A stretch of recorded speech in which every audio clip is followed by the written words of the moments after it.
Welcome to Fearless and Focused, where we dive into the raw and real stories of entrepreneurship. I'm Nicole, and I'm here with my co-host, Helia. Hello.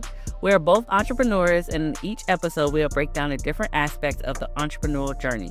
Teamwork, funding, growth, failures, and everything in between. Plus, we'll bring in amazing women entrepreneurs to share their experiences. And today, we're going to talk about our journey together as entrepreneurs. Hey. How we balance professional and friendships. So let's dive in. I clearly remember the first time I saw you. Tell me more.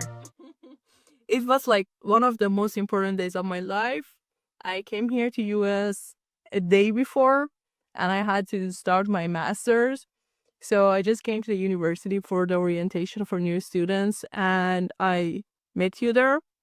And there were like two other people in that orientation. It was like very small. And I clearly remember that you came forward and you introduced yourself and you just wished me luck. And I was so excited and happy to be there and finding friends. Yeah, I remember that day vividly. I remember you stood out to me because you talked about your company. And I was like, oh my God, somebody else who does fashion or does something creative, because in most of these entrepreneurial spaces, we're so far and few in between. So when I seen another person who was doing fashion, I was like, oh, I have to introduce myself to her. Like, I want to see her bags. I want to follow her company on Instagram. Like, I want to know this girl because she knows fashion and I love a good fashion girly. So I was excited to meet you. And I felt, I don't know, I was just like drawn to you. And I think that we talk about this a lot. Like our Aquarius energies, like, are so in sync. I just felt in sync with you instantly when I met you. I was like, yeah, I know my people when I see them. So I didn't know where it was gonna go, but I was just in a space in my life where I was ready to like meet people and connect with people. And I'm glad you were one of the first people. And our program is so small, so we basically took. Well, I just graduated. You're almost done. Yeah. So we basically took all our classes together. So yes, this semester actually feels very weird and lonely without you. But I can remember that I was very scared that day because like everything was new and I was like jet lag and I had no idea what I'm doing here. So first moment that you came forward and started talking to me was very heartwarming for me, and it was an important moment in my journey. that makes me feel good. That makes me feel great. I'm glad that you had a good first impression of me, because sometimes I can go far and few between depending on how you meet me or you meet me subtle. I'm glad our interaction was great. So yeah, going back into like our classes, like we worked together so well. I remember when we took our finance class, and that's when I knew not only is she like a cool girl, she's so smart, and like I feel like we could do great things. That was my first time where I was like, we can do great things together. That was like what, like spring semester going into the summer last year. Yeah. And that's when I was like, oh yeah, like this girl knows her stuff. And we had started to like form our friendship a little bit more than like we were like talking more, like I invited you guys to my house that time. So it was like, okay, we're getting there. And I was, she cool, but she's smart. And I was, in my mind, I was plotting on you a while, but I was like, let me not pounce on her because I can be a lot of a personality.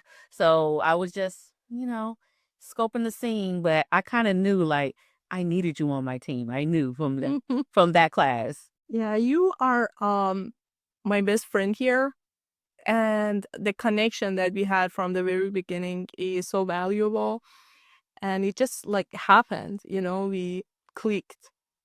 Yeah.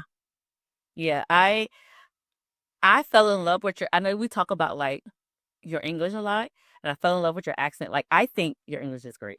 Thank you. And I want you to be more confident in that, but I completely understand. I completely have the grace and compassion to understand how it could be easier to said than done. But like I remember one time I don't know what we were doing. We just have we go in and out of conversations where we talk about something with business and we'll talk about something else. But I remember one time you were telling me that like I help you with your words or whatever, and I thought I always was thought it's a bad thing, right? So I try not to. So even like lately, sometimes I'll just like let you struggle along a little bit, and then I'll jump in because I'm just like I don't want you to feel like I'm just like take it over. So like I'm learning, but I do appreciate it. Like you get like you see my heart. You see that I'm not like trying to be malicious, and it's like an unspoken thing. You like we just like get it. Yeah, definitely. It just like it's um it's a real struggle for me. Like I was learning English as long as I can remember, but it's very different. Like when you are in the English speaking country and everyone is talking in that language very fast and fluently. And at the beginning, I was like just scared and shocked. And I think like at the very beginning, I felt like I forgot every English word that I remember. And I was struggling, and you seemed like you predicted my next words, and you would have vocalized the words that I was searching for in my mind. But just like the friendship and later the work that we are doing together has really influenced and impacted my English too. You know, Yeah. I always wanted to have something like this, a friendship, a work slash friendship with someone, and I had that in Iran with my co-founder, and I think like uh, we're establishing that here. Yeah. Absolutely. So I want to go back to when we were talking about our finance class. That is when, like I said, that's when I knew that we would be a good fit professionally. So I was in a space at the time where I knew I needed a team. I was committed to this being a tech company, but I knew my shortcomings. I had been through so much at that point, and I was like, I need to grow a team. I had no idea how I was gonna be to pay y'all. I had no idea how I was gonna be to do, but I knew I needed a team. And I remember I thought about it for a while, and I'm gonna just reach out. I'm gonna just text, see what she said. And I felt like I was trying to be like super professional or whatever. And then you were just like you helped me break that ice. You were just like, well, let's just talk. And I was just like, okay. And I was like, okay. And you're like, let me think about it. And I was like, oh my God, like I ruined this, but she's never gonna be. I got off that call and I was like, she's not gonna, I'm all over the place. I barely even know what I'm doing, but I know I have this huge vision and I know I want her to help me, but I for sure thought you were gonna be like, no, thank you. But obviously that didn't happen. So how was it from your perspective? So I should say that I always do the work that I do just out of passion. Like money is not always my first incentive. It's like always like the fourth or fifth, but I really can commit to something that I'm passionate about. And your business idea was very interesting to me because like I love the combination of something fashion related, something very creative, and at the same time something very structured and technical. So it was definitely interesting for me, and I really wanted to jump into the AI world and understand that more. So it was the idea seemed very interesting, but at the first I didn't know like how can I contribute to your business, what we can do together. And then I was like, this is a great opportunity for me. It's like a dream come true. So imagine that I came from a startup background in my country, but the thing was that we always idolize the businesses in US because it's where all the innovation is happening in the world right now. Right. US is the leader in tech and innovative industries, and we always like idolize businesses here. We try to implement a lot of businesses that are active in US, in Iran. And I just like I need to sometimes keep reminding myself that, girl, you're here in US and you're starting a business, you're launching a business, and that's just wild, you know. It's wild for me to think like we talk about our different cultures a lot, and you educate me on Farsi and Persian culture, and I educate you on the Black American culture, and we find a lot of similarities in that. And I feel like going back to what you just said, it was like I also like as a little Black girl in this country was just like, wow, like I talked about before how I never felt I couldn't do something, but I did not understand what I was gonna get myself into when I went into this tech world. It was something completely different. So I felt like having somebody like you with me, I feel empowered. I feel accountable. So like you hold me accountable. Like sometimes I feel like I work for you. I scared sometimes to not meet my deadlines. Like you keep me accountable, and I needed that was one of the main things. It was like, yeah, I knew you had the technical skills. I knew you could keep us on track. I knew you could plan out a project. I knew that. Like, no, I had no doubt in that. I knew you could figure out profit margins and all the great things. Like, I seen you do that in class. So that wasn't the thing. It was more about like, you could help me take from my big creative brain and put it in something strategic and more purposeful and like with action steps. Yeah. And I knew I needed that because I can be far out here with my creativity, and I honed it enough to be able to know that that's where I thrive, and I need somebody else that helps bring me that balance. And I felt like that was going to be like the most important thing that I was going to be able to benefit from bringing you on board, and I'm glad that you accepted because we have grown leaps and bounds together, and I appreciate you so much. Um Speaking of we're on leaps and bounds, let's walk through where we were or where I was because it was just me to where we are now. So NAK Design Studio is a bridal fashion tech agency. We build tools that help improve the online shopping experience for modern brides. And we started off the context is that we got accepted into a accelerator last summer through our school. And that really helped set the foundation for like our working relationship. Like that gave us both goals that was like outside of us. We had certain points we had to meet by certain deadlines, which I felt like was great because when we first started, we were just out here just trying to figure it out.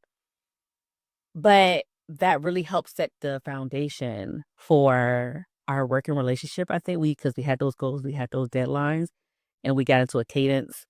And we started off with wanting to create this virtual space for people to try on dresses, right? And that was like, we were really going to lean into the Web3 metaverse aspect, virtual reality, exactly, right? And then what we learned that we needed to do customer discovery. Exactly. So during our accelerator, we did customer discovery. So you talk about how we went from that was our vision going into the accelerator, and then what was the vision when we came out of it? So when I look at the past 9 months, it feels like a long time ago. Yeah, it does. And I can remember that at the beginning we had another different direction. And it started like this discovery phase and interviewing people and asking about the pain points that the brides are having in shopping for a wedding gown, and also the problems that the designers face.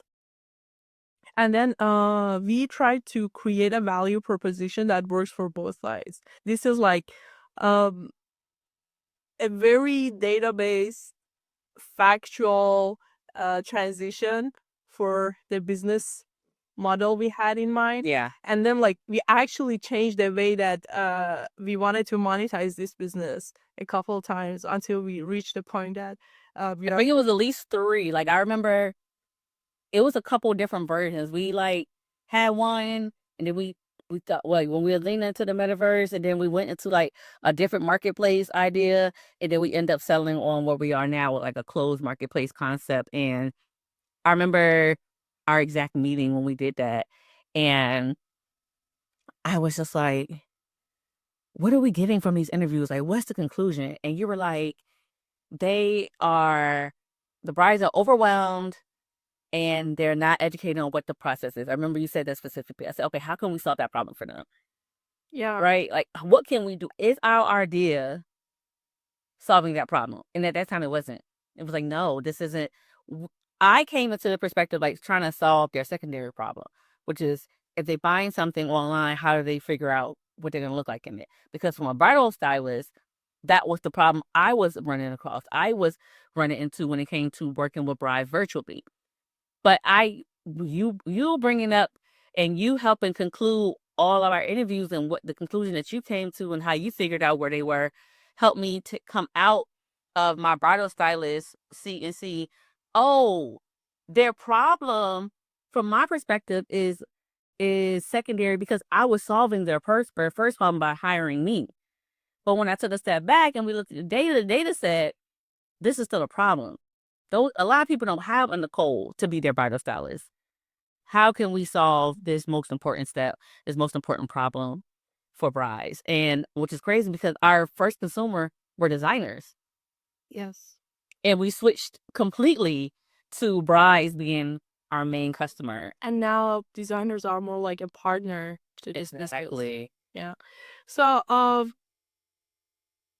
something in starting a business that's really important to me is that you need to have a value, or you need to offer people something just more than your product or service. That's how you can build a legacy for yourself. That's, I think, what entrepreneurship is to me. I just like love to leave out an impact, a long lasting impact on myself in the world.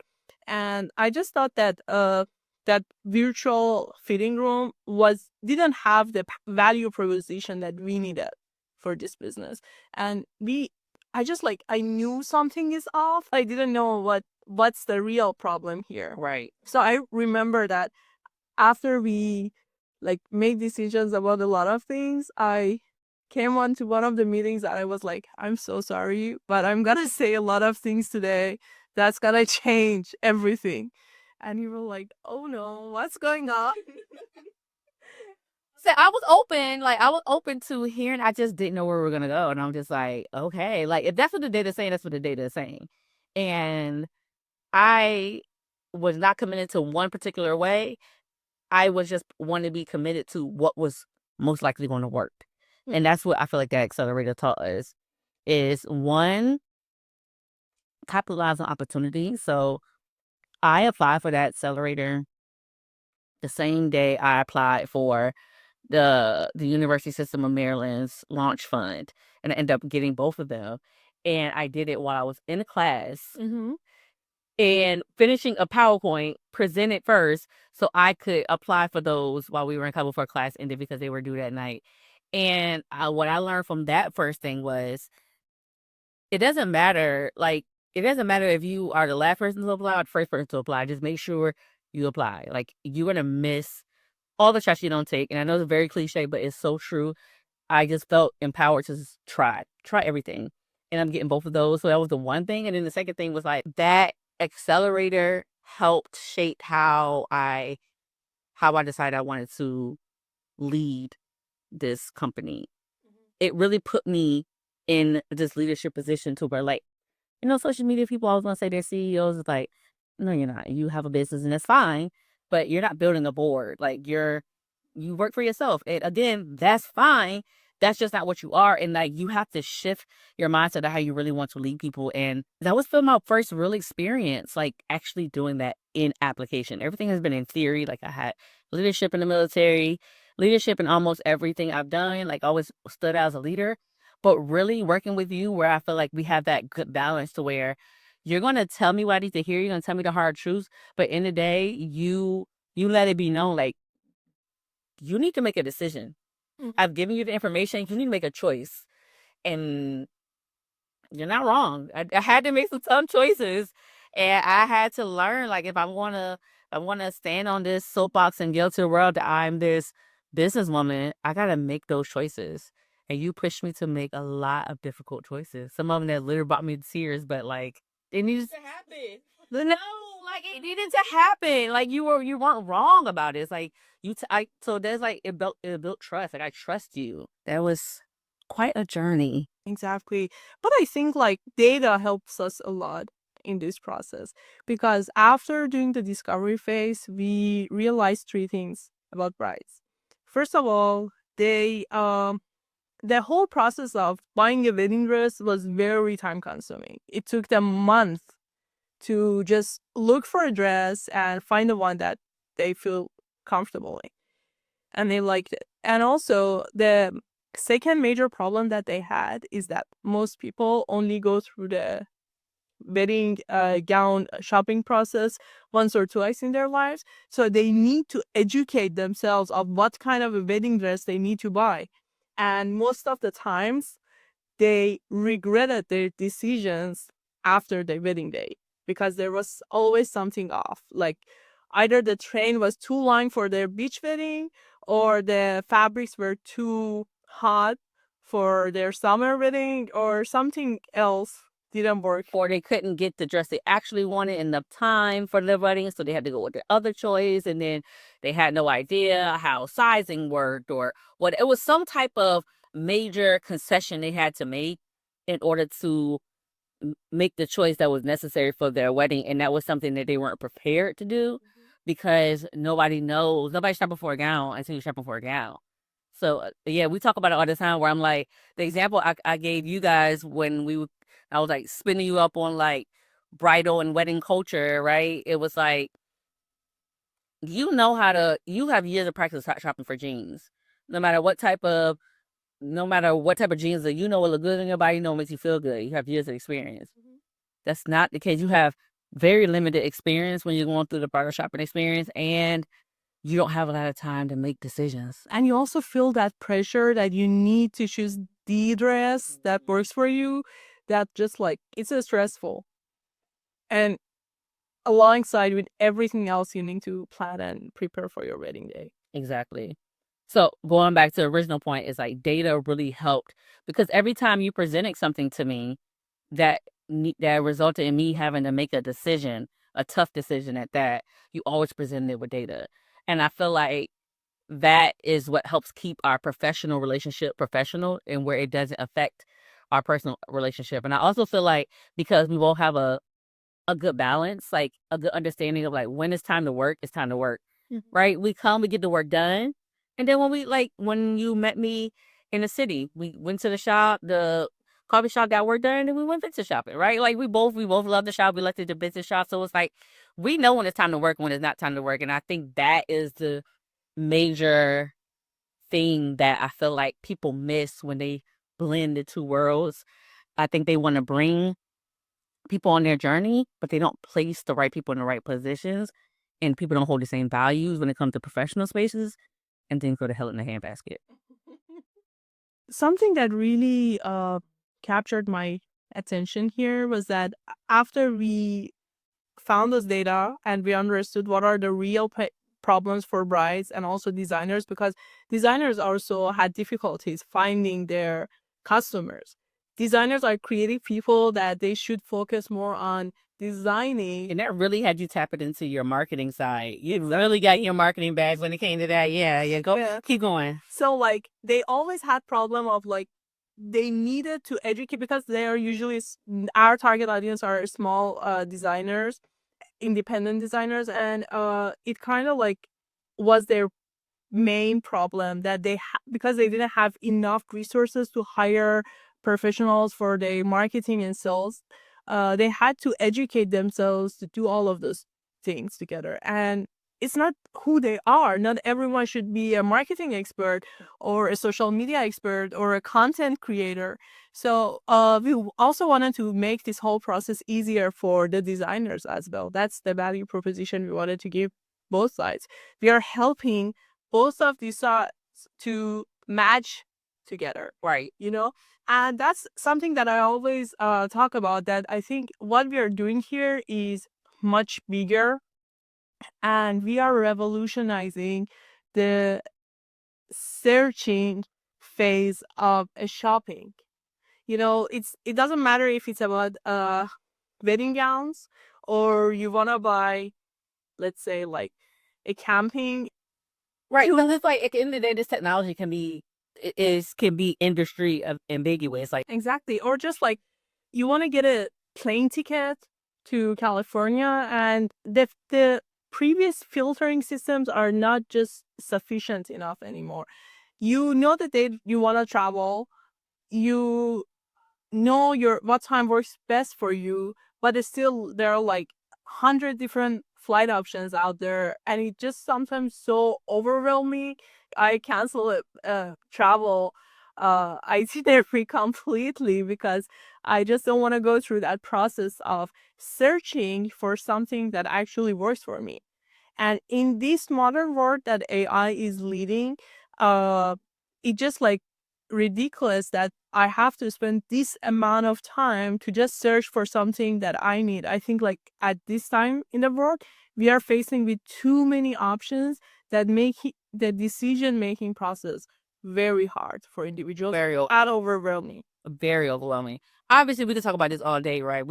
This is like literally us, truly us. We will go back and forth, we will brainstorm through ideas, and we have come up with some groundbreaking like solutions and ideas over our brainstorming sessions. But to sum it up, I will say I will leave you with my pivotal moment where I knew that we were locked in. And the one thing that I learned from us working together so far that I will always hold and that I apply to every day. So one, I knew we were locked in when we went to New York Bridal Fashion Week. That was like our time to really bond together. It was me and you. We were tackling our goals. We got so much done, and we spent essentially all day together from 7 in the morning, Ubering from New Jersey into the city every day, getting back to New Jersey for class at night, and then spending time together after class. It was like, wow, all day. We did that for like 4 days straight. We were exhausted, but we got so much done, and it was so natural. We didn't have to like overplan, overcomplicate things. We went in, we pitched together, and what the things that I was missing out on, you picked up on. When things weren't going right, you knew how to come in and pivot, and I took your lead, or you would take my lead. It was just so natural. Exactly. And that was like a core memory for me now. Yeah, that New York trip was definitely highlight of our friendship. And I was reading this book recently. It's called Art of the Start from Kawasaki. I think you've read it. Oh yeah, we read it in school. Yeah. Yeah. So it talked about how to it at some point it talks about that you need the right people next to you to start your business. And it talked about that not only you need to find similarities in your teammates, but also you need to look for the right differentiations in your teammates. So I think that you and I are very similar in some aspects. We are both Aquarius, and we are both fearless and focused at the same time. But we have our differences, especially in the expertise and skill sets. And I think that's like what's helping us to be able to execute this, because at this point of our work of matching out, we just need to do a lot of work ourselves. We don't have enough resources to outsource a lot of things. So we need to have a wide range of skill sets to be able to launch this thing. Yeah. And we're definitely leaning into our weaknesses and our strengths into each other. And I think we pour into each other well. So this has been fun. This here is why we started Fearless and Focused, because entrepreneurship can be lonely, overwhelming, and unpredictable, but it doesn't have to be. We want to have real, honest conversations, not just about what works, but also what doesn't work. In each episode, we'll focus on key concepts: teamwork, funding, branding, and scaling, and break it down in a way that's actually useful. Thank you for listening. See you next time on Fearless and Focused. Bye. Bye.